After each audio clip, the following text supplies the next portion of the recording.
எதிர்பார்வை நேயர்களுக்கு வணக்கம். நான் உங்கள் விஜய் பிரதாப்.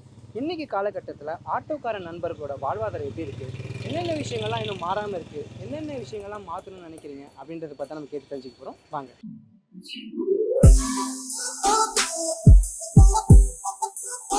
சொக்கலிங்கம் தம்பி. என் பேர் தனசேகர். என் பேர் தீனசாகர். ஜெய்குமார். எத்தனை வருஷமா ஆட்டோ ஓட்டுறீங்களா? இது நான் ஒரு 3 இயர்ஸாக ஓட்டிக்கிட்டு இருக்கேன். எத்தனை வருஷமா ஆட்டோ ஓட்டுறீங்க? நான் வந்து 2008லேருந்து ஆட்டோ ஓட்டுறேன். நான் அது ஒரு 25 வருஷம். கிட்டத்தட்ட 28-29 வருஷம் ஆட்டோ ஓட்டிட்டுருக்கேன். 95லேருந்து ஓட்டிட்டுருக்கிறேன். 95 ஓட்டிட்டுருக்கிறேன். எத்தனை வருஷமா ஆட்டோ ஓட்டுறீங்க? 20 இயர்ஸ் ஆட்டோ ஓட்டிருக்கேன். பெட்ரோல் விலை முன்னே இருக்கிறத விட இப்போ அதிகமாக இருக்குது. மக்கள் ரொம்ப கஷ்டப்பட்டுன்னு இருக்காங்க. எஃப்சி பண்ணணும், இன்சூரன்ஸ் பண்ணணும், பர்மிட் ரெனியூல் பண்ணணும். இது இல்லாத ஏகப்பட்ட செலவு இருக்குது வண்டிக்கு. டூ வீலர்ன்ற ஒரு ஆப்பை கொடுத்து எல்லாருடைய பழைப்பும் கெடுத்துட்டாங்க. எங்களால் சமாளிக்க முடியல.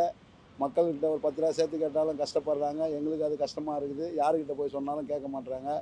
மக்கள் தான் கஷ்டப்படுறாங்க. அதை தாண்டி எங்களுக்கும் கஷ்டமாகுது. என்ன ஒரு பண்ணுறது? நாளைக்கு தம்பி, இப்போ முன்ன இருந்த சுச்சுவேஷன் வேறு. இப்போ மக்களோட வாழ்வாதாரம் ரொம்ப மோசமாக போகுது. ஆட்டோ டிரைவிங்கில் உள்ள ஆளுகள்லாம் ஒரு நாளைக்கு 500-1000 ரூபா குடும்பத்தை ரோலிங் பண்ணுறது ரொம்ப கஷ்டப்படுறாங்க. அதை வெளியே சொல்ல முடியாமல் இருக்காங்க. அவங்களுக்கு வாழ்வாதாரம் வந்து இது வரைக்கும் எந்த அரசாங்கமும் கையாளலை. ஒரு ஆட்டோ டிரைவர்லாம் அவங்கள நம்பி 5-6 பேர் இருக்காங்கன்னு அர்த்தம். நீங்கள் இப்போ நம்ம அசால்ட்டாக சொல்ல ஒரு ஆட்டோ தான்ட்டு இந்த ஆட்டோவை நம்பி நான் இருக்கேன்.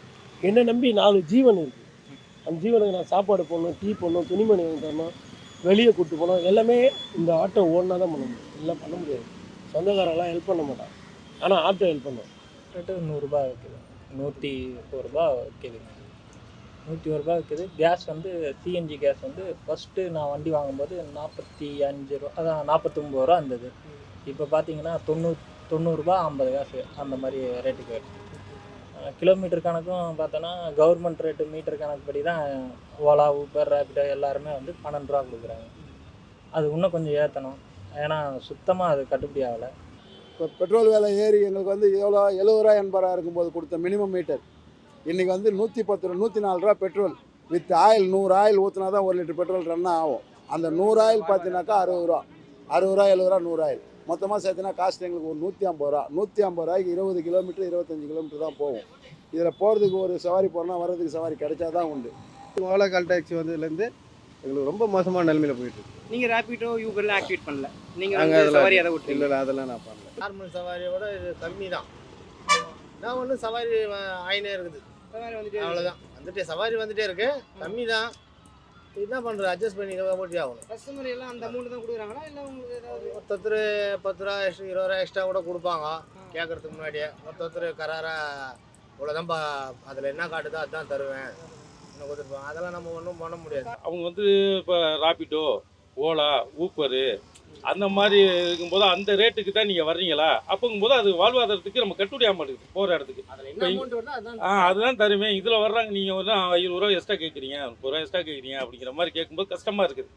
நம்மளுக்கு வந்து தேய்மான பொருளில் போயிட்டு எல்லாத்தையும் பார்த்து பண்ணி குடும்பத்தை ரோலிங் பண்ணுறது கஷ்டமாக இருக்குது தம்பி. ஒரு கார்பரேட் மாஃபியாவுக்கு வந்து நாங்கள் எதுக்கு ஓலா ஊப்பரில் வேலை பார்க்கணும்? அவன் திருட்டு தானே தான் கட்டுறாங்க.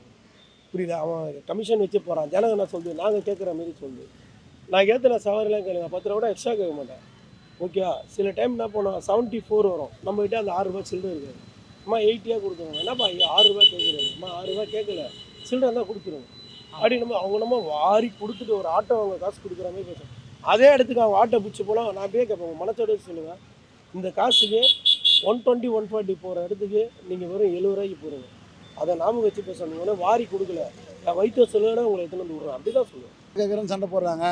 அவங்க சொல்கிற இடம் பிரிட்ஜை தாண்டி அண்ணாண்ட விடுன்றாங்க. அதை தாண்டி 1 கிலோமீட்டர் கூட்டின்னு போகிறாங்க. பிரிட்ஜாண்ட சொல்லிட்டு அங்கே 1 கிலோமீட்டர் கூட்டின்னு போகிறாங்க. சும்மா தான் வரணும். சும்மா தான் வரணும். அந்த 1 கிலோமீட்டர் உள்ளே கூட்டின்னு போகும்போது அவங்க கிட்ட கேட்டாக்கா, ஏன்பா இந்த லொக்கேஷன் தான் சொல்ல முடியும், உள்ளே போனாங்க போய் தானே ஆகணும் அப்படின்னு கேட்குறாங்க. எல்லாத்துக்குமே பிரச்சனை இருக்குது. சவாரி போனாலும் ரிட்டர்ன் சவாரி கிடைக்க மாட்டேங்குது. ரேபிடோ, ஓலானாக்கா அதில் புக் பண்ணி போகிறாங்க. ஆக்சுவலாக கவர்மெண்ட் சொன்ன மாதிரி அவங்க அந்த கவர்மெண்ட் மீட்டர் கொடுத்தாங்கனாக்கா நாங்களே மீட்டர் போட்டு ஓட்டுவோம். நாங்களே மீட்டர் போட்டு ஓட்டினா அப் அண்ட் டவுன் போகும்போது மீட்டர்லேயே வரும். ரேபிடோ, ஓலாலாம் போயிடும். ரேபிடோ, ஓலா வந்து யாரோ ஒருத்தர் சம்பாதிக்கிறதுக்கு இருக்கிறவங்க எளிய மக்களுடைய வாழ்க்கையில் விளையாடுறாங்க. வேறு ஒன்றும். ஒரு 25-20 வருஷத்துக்கு முன்னாடி ஓரளவுக்கு கட்டுப்பட்டு, நியாயத்துக்கு கட்டுப்பட்டு, மக்கள்கிட்ட கட்டுப்பட்டு நியாயமான முறை சவாரியை போனவங்க இருக்காங்க. இப்போ கண்டவன்லாம் ஆட்டோ ஓட்ட வந்துட்டான். அது யாரும் சொல்கிறதுக்கு வரல. எங்களுக்கு வந்து மீட்டர் கட்டணம் உயர்த்தி கொடுத்தா மட்டும் தான். எங்களுக்கு அது வேறு ஒன்றும் கிடையாது. இந்த கால் டாக்ஸிலாம் கொஞ்சம் கட் பண்ணால் நல்லாயிருக்கும். அது மட்டும் எங்களுக்கு கால் டாக்ஸி ஃபுல்லாக தரவை கட் பண்ண ஓலா ரேபிட்டோ ஊப்பர் இதெல்லாம் வந்து ஃபுல்லாக கேன்சல் பண்ணிவிட்டு கவர்மெண்ட்டே அந்த ஆப் எங்களுக்கு கொண்டு வாங்க. கண்டிப்பாக அது மூலிமா நாங்கள் ஓட்டுறோம். நாங்கள் ஓட்ட மாட்டோம் சொல்ல, எங்களுக்கு ரேட் ஏற்றி கொடுத்து அந்த அதே ஆப் வந்து கவர்மெண்ட்டே பண்ணிட்டோம். நாங்கள் அதுக்கு என்ன அந்த கமிஷனை கூட நாங்கள் கட்டுறோம். புரியுதுங்களா? இப்போ ஓலா கால் டாக்ஸி எவ்வளோ கட்டுறோமோ அதே போல் கவர்மெண்ட் ஒரு ரேட்டு நிர்ணயிக்கிட்டோம், அந்த ரேட்டு நாங்கள் கட்டுறோம். ஆனால் இதெல்லாம் கட் பண்ணிங்கன்னா எங்களுக்கு ஒரு கொஞ்சம் வாழ்வாதாரம் நல்லாயிருக்கும். இந்த ஊப்பர் ஓலா இதெல்லாம் வருவதா என்ன ஆகுதுன்னு கேட்டாக்க போகும்போது ரிட்டர்னில் சவாரி இருக்க மாட்டேங்குது. திருப்பி சும்மாவே ஆமாம், ஒன்றுமே இல்லாமல் ஒரு ஆட்டோக்கு என்ன பண்ணுறான், 25 ரூபா ஒரு சவாரிக்கு 10 ரூபா கமிஷன் எடுத்தானாக்கா லட்சக்கணக்கில் ஓடுது ஆட்டோ. ஒரு இடத்துல உட்காந்து சம்பாதிக்கிறான் கார்பரேட்டுக்காரன். எவனோ ஒருத்தன் சம்பாதிக்கிறதுக்கு ஏழைங்க சம்பாதிச்சுட்டு போட்டோமே, அதெல்லாம் கேன்சல் பண்ணு, ஸ்ட்ரைட்டாக மீட்டரை ஊற்றினா நாங்கள் சம்பாதிச்சுட்டு போகிறோமே. ஓலா ரேபிட்டோ ஆட்டோ வரைக்கும் இருந்தால் பரவாயில்ல, கார் இருந்தால் இல்லை. ஆஃபீஸில் நல்லா ஒர்க் பண்ணுறாங்க, நல்ல சேலரி வாங்குறாங்க, டூ வீலரில் போட்டு விடுறாங்க. எந்த வந்து மோட்ரு வாங்கின சட்டத்தின்படி இவங்களுக்கு டூ வீலருக்கு பர்மிஷன் கொடுக்குது எந்த கவர்மெண்ட் கொடுக்குது? மத்திய அரசு கொடுத்தா மாநில அரசு கொடுக்குதா? அது எங்களுக்கு தெரியவே இல்லை. ஓட்டிகிட்டு இருக்காங்க. அதை தடை பண்ணால் கூட ஓகே தான். அதை தடை பண்ணிவிட்டு மீட்ரு போட்டு ஓட்ட நான் ரெடியாக இருக்கேன். மீட்ரு கவர்மெண்ட் கொடுத்தா நான் ஓட்ட ரெடியாக இருக்கேன். டூ வீலரில் ரேபிட்டோன்ற ஆப்பு, ஓலான்ற ஆப்பு, ஊபர்ன்ற ஆப்பு எல்லாத்துக்கும் புக் பண்ணி டூ வீலரில் போயிடுது. டூ வீலரோட எஃப்சி ரெனியூவல் வந்து பார்த்தீங்கன்னாக்கா 15 வருஷத்துக்கு ஒரு வாட்டி. ஒவ்வொரு வீட்டுக்கும் டூ வீலர் இருக்கணும்னு சொன்னாங்க. டூ வீலர் இருக்கணும்னாக்கா அவங்க ஓன் யூஸுக்கு, அர்ஜென்ட்டுக்கு எதுவும் வண்டி கிடைக்காது போகிறதுக்கு வரதுக்காக அந்த ஓன் போர்டு வண்டியை பப்ளிக் சர்வீஸ் கொடுத்துருக்காங்க. அது எப்படி சாத்தியமாகுது? இது எப்படி அரசாங்கம் ஏற்றுக்குது? பார்த்துக்கிட்டு கம்முன்னு இருக்குது. அப்போ இதில் பாதிக்கப்படுறது யார்? பப்ளிக் சர்வீஸில் வர டிரைவர் தான். யூனிஃபார்ம் போடலன்னா ஒரு கேஸு, எஃப்சி பண்ணலைன்னா ஒரு கேஸு, இன்சூரன்ஸ் ரெண்ட் வண்டி தான், வாடகை 350 ரூபா, இன்சூரன்ஸ் இல்லைன்னா கேஸு, பர்மிட் ரெனியூவல் இல்லைன்னா கேஸு, புகை டெஸ்ட் இல்லைனாக்கா 12,000 ரூபாய் கேஸு, டிடின்னு அவங்களே விற்கிறாங்க. அதை குடிச்சிட்டு போனால் 15,000 கேஸு. விற்கிறது நீங்கள், பிடிக்கிறது நீங்கள், எல்லாத்துக்குமே நீங்கள் தான். ஆக மொத்தத்தில் கல்லாக ரம்பணும். மக்களுக்கு நல்லது போய் சேரக்கூடாது. சம்பாரிச்சுன்னு வந்து நீங்கள் தான் எடுத்துன்னு போகணுமே தவிர மக்களுக்கு செலிப்ரேஷன் பண்ணுறதுக்கோ அவங்களுக்கு சந்தோஷப்படுத்துகிற மாதிரி எந்த ஒரு அறிக்கையோ எதுவுமே கிடையாது. ஏழைப்பட்டவனா இருக்கணும், பணக்காரனாக இருக்கணும். வலிமை இருக்கிறோம் வாழ்ந்துப்பார், வலிமை இல்லாத செத்து மடின்றது அரசாங்கம். 100 கொடுத்து பெட்ரோல் போடுறோம். எவ்வளோ போவோம்? 22 கிலோமீட்டர் போவோம். நான் 8 கிலோமீட்டர் போய்ட்டு வந்து 100 இருந்தால் இன்னும் 2 பேர் 100 இருந்தால் என்ன ஆகும்? நஷ்டம் தான். வண்டி தேய்மானம் என்ன ஆகுது? திருப்பி போகணும், நாங்கள் சாப்பிடணும், புள்ளக்குட்டியை பார்க்கணும். ஓகே, அது வந்து அரசாங்கம் வந்து ஒரு நல்ல தீர்வு என்னைக்கு கொடுக்கணும் தெரில. அப்படியே எங்களுக்கு வந்து சுலகமாக போயிட்டுருக்கு. நாங்கள் என்ன பண்ண போகிறோன்னு தெரியாதே இருக்குது. இந்த டூ வீலர் நிறைய ஆனதுனால அது ஒரு பிரச்சனை. இப்போ என்ன பண்ணுறாங்க, ஓலாவில் போட்டுறாங்களா, வீட்டு வரைக்கும் போகிறோம், போனோடனே கேன்சல் பண்ணிட்டுங்க, ஃபோன் எடுக்க மாட்டேங்க. நிறைய இருக்குது அதில் அதுலேயே சரியாக நடந்துக்கலாம் மாட்டுறாங்க. ஹெட்வைட்டாக பேசுகிறாங்க. 70 ரூபாய்க்கு ஹெட்வைட்டாக. இப்போ நீங்கள் ஆட்டோ ஓட்டுறீங்க. ஆமாம், உங்களுக்கு ஆட்டோ ஓட்டுற நண்பர்களுக்கு வந்து என்னென்ன விஷயங்கள்லாம் மாற்றம் தேவை? மாற்றம்னா அவங்களுடைய வாழ்வாதாரத்தை மாதம் மந்த்லி கொடுக்க முடியாட்டாலும் வருடத்துக்கு ஒரு முறை அவங்களுக்குன்னு சிறு தொழில் பண்ணுறவங்களுக்கு ஏதாவது உதவிகள் கவர்மெண்ட்லேருந்து பண்ணணும். அது இதே இல்லை. அவங்க அரசியல்வாதி, அவங்க தான் அவங்களுக்கு ஒரு வட்டச்செயலாளர் இருப்பார், அவருக்கு ஒரு காரு பங்களான்னு வாங்கி கொடுக்குறாங்க. ஆனால் மக்களை ஓட்டு வாங்கிட்டு போகிறாங்க. அந்த 5 வருடத்துக்கு எட்டி கூட பார்க்க மாட்டேங்கிறாங்க, பண்ண மாட்டேங்கிறாங்க. அவங்க கட்சியில் உள்ளவங்க அவங்க நல்லா இருக்கணும், அவங்க ஃபேமிலி நல்லா இருக்கும், அப்படி தான் நினைக்கிறாங்க இந்த அரசாங்கம். அந்த மாற்றத்தை மாற்றணும். மாற்றினா எல்லாருக்கும் செய்வாங்க. ஏன் நம்ம நாட்டில் வல்லரசு ஆகாமல் இருக்க காரணம் என்ன தெரியுமா தம்பி? நாட்டில் வல்லரசு ஆகாமல் இருக்க காரணமே ஒரே ஒன்று விஷயம். எந்த முக்கிலையோ கன்னியாகுமரியில் ஒருத்தன் பிச்சை எடுத்தாலும் நம்ம நாடு வல்லரசு ஆகாது. அப்போ மேலிடமும் சரியில்லை, உள்நாட்டு அரசியலும் சரியில்லை. இப்போ ரெண்டும் சரியில்லாதனால நம்ம நாடு எப்போவுமே வல்லரசு ஆக முடியாது. அதோட இன்னொரு ஜாதி மத வேற்றங்கள் இருக்க வரைக்கும் இந்த நாட்டில் வந்து வல்லரசாக ஆக்க முடியாது. ஏன்னா ஒரு ஜாதியை வச்சு தான் ஒரு அரசியல் பண்ணுறாங்க. அதே ஜாதியை தூக்கி போட்டு மிதிக்கிறாங்க. ஜாதி வேணும்னு கொண்டாடுறது அரசியல் தான், ஜாதி வேணாங்கிறது அரசியல் தான். ரெண்டுமே பண்ணுறது அரசியல் தான். அப்போ அரசியல் தான் எல்லாமே முடிவு பண்ணுது. ஒவ்வொருடைய வாழ்வாதாரத்தையும் அரசியல் தான் முடிவு பண்ணுது. அப்போங்கும்போது ஆட்சி மாறணும், அதிகாரம் மாறணும், மக்களே முதல்ல மாறணும். பாம்பாட்டி கூட்டம்னு சொல்கிறாங்க பார்த்தியா, அது தமிழக மக்களுக்கு பொருந்தும்.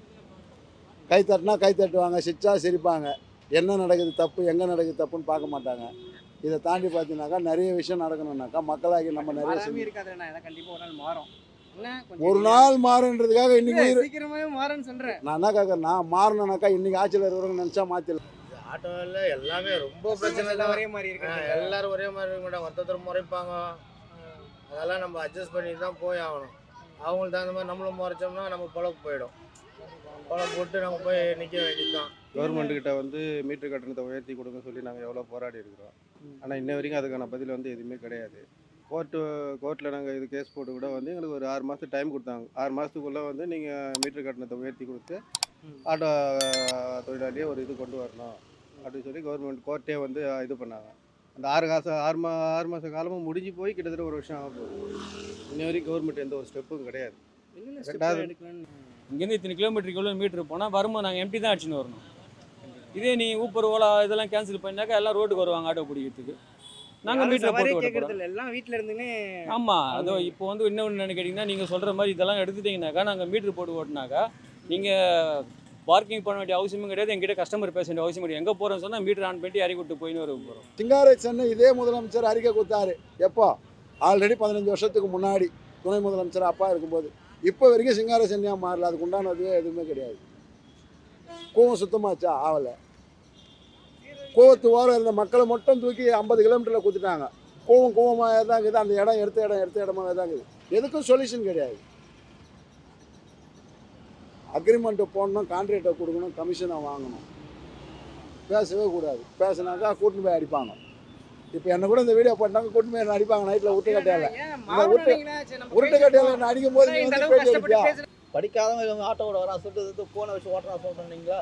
அவன் ஓலாவை போய் ஓட்டி கூட நான் ஏன் போய் அலைஞ்சி கஷ்டப்பட்டு ஓட்டி கூட அவனுக்கு கமிஷன் காசை போட்டு இது பண்ணாலும் சொந்த வண்டி வாங்கி ஓட்டி அந்த கடனை ஒழுங்காக அடைக்கிறதும் கிடையாது. அது திரும்ப அதை ஒழுங்கான மாதிரி பயன்படுத்தவும் கிடையாது. என்ன பண்ணுறானுங்க? ஓடுற வரைக்கும் ஓட்டுறானுங்க, சரக்கு அடிக்கிறானுங்க, பொம்பளை கிட்ட போகிறானுங்க. அது என்ன பண்ணுறான்? அது சரியான பயன்படுத்துறதில்லை. இப்போ ஊப்பர் ரேப்பிடோ இவங்க இருக்கிறவங்க யார்? எல்லாம் ஒரு தொழிலதிபர்கள் தான், பிஸ்னஸ் தான் பண்ணுறானுங்க, வேறு ஒன்றும் கிடையாது. எங்களை வச்சு பிஸ்னஸ் பண்ணுறானுங்க. வண்டி ஓட்டுறது நாங்கள், ரோட்டில் கஸ்டமரை பத்திரமா கூட்டின்னு போகிறது நாங்கள், ஆக்சிடென்ட்டான அடி போடுறது நாங்கள். எதுவுமே எல்லாம் முக்காந்து கமிஷன் வாங்குறேன். அதுக்கு சைடாக மீட்டரை போட்டு விட்டு நாங்கள் மீட்டரை போட்டு போயிட்டு போகிறோம். எந்த பிரச்சனையும் இல்லைல்ல. எங்களுக்கும் பிரச்சனை இல்லை, கஸ்டமர் பிரச்சனை. வருவாங்க, சென்ட்ரல் போனோமா வாங்க உட்காருங்க, மீட்டர் ஆன் பண்ணுறோம், காசை கொடுங்க. அங்கே போனால் ஒருத்தர் ரெடியாக இருப்பார். ஏன்னா இந்த மாதிரி இதெல்லாம் இல்லை, அதனால ஸ்ட்ரெயிட்டாக ஆட்டோவில் தான் ஏறி ஆகணும். ஏன்ப்பா என்னப்பா மீட்ரு போடலாம் வா, ரேட்டு பேச வேண்டிய அவசியமே கிடையாது. அந்த மாதிரி கேட்குறாங்க, நான் மீட்டர் போடலான்னு யாராவது கேட்பாங்களா? மீட்ரு போடலாம் யாரும் கேட்க முடியாது, ஏன்னா அவங்களுக்கே தெரியும் இந்த விஷயம் இருக்கிறதுனால. ஜல்லிக்கட்டுக்கு 4 பேராக கூடி மொத்த மக்களும் கூடிச்சு. இதேமாரி ஒரு இப்போ பஸ் ஸ்டாண்ட் எடுக்கக்கூடாது, தமிழ்நாடு பூரா மக்கள் கூடணுமா? தமிழ்நாட்டு சிஎம்மாக இருக்கிறவங்களுக்கு தெரியாதா? முதலமைச்சர் மந்திரிகளாக இருக்கிறவங்களுக்கு தெரியாதா? எம்பிக்கு தெரியாதா? இதை எடுத்தால் எவ்வளோ பிரச்சனை வரும்? கன்னியாகுமரியில் பஸ் ஏறி அங்கே வந்து கிளம்பாக்கத்தில் இருக்குது. கிளம்பாக்கத்தில் பஸ் ஏறினாக்கா இங்கே 5 ஸ்டாப் கழிச்சு தான் வரும். வழியில் 1 பாத்ரூமோ இல்லை டாய்லெட்டாக வந்தாக்கா ஒரு சுகர் பேஷண்ட்டோ இல்லை ஒரு ஹார்ட் பேஷண்ட்டோ எத்தனை ஸ்டாப் கழிச்சு இறங்கும், எத்தனை ஸ்டாப்பில் வந்து ஆம்புலன்ஸ் நிற்கும், அவனுக்கு ட்ரீட்மெண்ட் கிடைக்கும். நேராக வந்து கோயம்பேட்டில் இறங்கினா 10 நிமிஷம் ஆனால் அவர் போய் இறங்கிடுவாங்க. அடுத்தது ஹாஸ்பிட்டல் போனோமா அவங்க போயிடுவாங்க. கிளம்பாக்கத்தில் இறங்கி அங்கேருந்து பஸ் பிடிச்சி இங்கேருந்து ஆட்டோ பிடிச்சி அவன் போகிறதுக்கு எவ்வளோ கஷ்டப்படலாம். என்னை தாண்டி பப்ளிக் ஏகப்பட்ட கஷ்டம். 5 சவாரி பார்க்கறதுக்கு 5 மணி நேரம் ஆகுது. இன்னும் 5 மணி நேரம் கஷ்டப்பட்டு 10 சவாரி பார்ப்போம், அவ்வளோதான். இல்லைனாக்கா கம்முன்னு போயிடுவோம். மக்களுக்கு தான் ரொம்ப கஷ்டம். விளையாட்டாக 2008 வண்டி எடுத்தேன். இன்னைக்கு 2024 ஆயிடுச்சு.